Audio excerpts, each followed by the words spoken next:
7 ಹಂತದ ಲೋಕಸಭಾ ಚುನಾವಣೆಯ ಪ್ರಚಾರವು ಇಂದು ಕೊನೆಗೊಂಡಿದೆ. ಈ ಹಿನ್ನೆಲೆಯಲ್ಲಿ ಪಂಜಾಬ್ನ ಲುಧಿಯಾನ ಹಾಗೂ ಪಟಿಯಾಲದಲ್ಲಿ ರಾಹುಲ್ ಗಾಂಧಿ ಕೊನೆ ದಿನದ ಪ್ರಚಾರವನ್ನು ನಡೆಸಿದರು.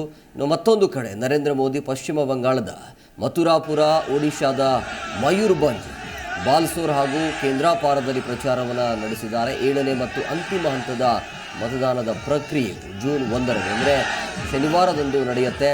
ಆ ದಿನ ಉತ್ತರ ಪ್ರದೇಶ ಆಗಿರ್ಬೋದು, ಬಿಹಾರ್, ಹಿಮಾಚಲ ಪ್ರದೇಶ್, ಇನ್ನು ಪಂಜಾಬ್, ಒಡಿಶಾ, ಪಶ್ಚಿಮ ಬಂಗಾಳ, ಜಾರ್ಖಂಡ್ ಮತ್ತು ಚಂಡೀಗಢದ ಕ್ಷೇತ್ರಗಳಲ್ಲಿ ವೋಟಿಂಗ್ ನಡೆಯುತ್ತೆ. ಇದರ ಹಿನ್ನೆಲೆಯಲ್ಲಿ ರಾತ್ರಿಗೆ ಚುನಾವಣಾ ಪ್ರಚಾರ ಇವತ್ತು ಕೊನೆಗೊಂಡಿರುವಂಥದ್ದು.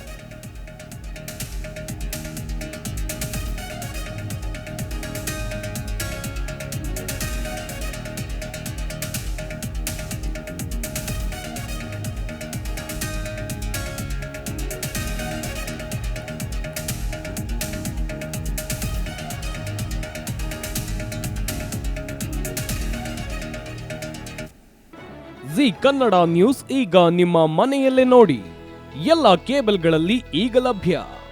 ಸನ್ Direct 292, Jio TV 1334, U Digital 162, City Cable 51, GTPL 17, Abhishek Cables 821, Rockline Telecommunication 51, Shri Basaveshwara number 60, Vinayaka Digital number 53, In Digital number 896ರಲ್ಲಿ ನಿಮ್ಮಿಷ್ಟದ ಜಿ ಕನ್ನಡ ನ್ಯೂಸ್ ನೋಡಿ ಆನಂದಿಸಿ.